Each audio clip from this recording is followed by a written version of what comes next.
বাচ্চা নিয়ে জার্নি করাটা খুবই কষ্টের হয়ে যায়। তারপরও যেহেতু ছুটি পড়ছে সেহেতু তো একটু বাড়ি যেতেই হবে। বাড়ি না গেলে ভালো লাগে না।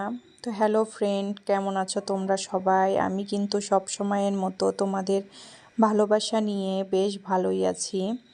তো আবারও নতুন একটা ব্লগ নিয়ে চলে আসলাম। আশা করি ব্লগটা তোমাদের ভালো লাগবে। দেখো, আজকে হচ্ছে আমরা দেশের বাড়ি চলে যাচ্ছি।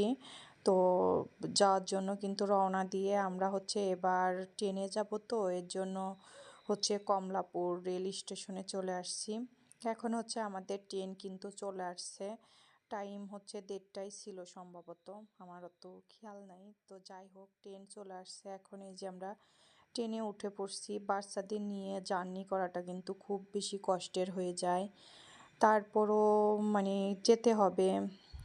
ছুটি পড়লেই তো একটু যেতে পারি, সেক্ষেত্রে কিন্তু একটু যাইতেই হয়। বড় দুই মেয়ে বেশ আনন্দ করতে করতেই মানে ট্রেন জার্নিটা ওরা বেশ আনন্দই পায়।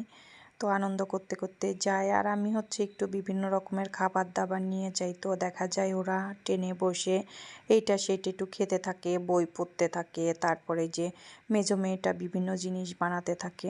তো এই করতে করতে কিন্তু আমরা বাড়ি চলে আসছি। তো তোমরা সবাই ভালো থেকো, সুস্থ থেকো। আজকে এই পর্যন্তই।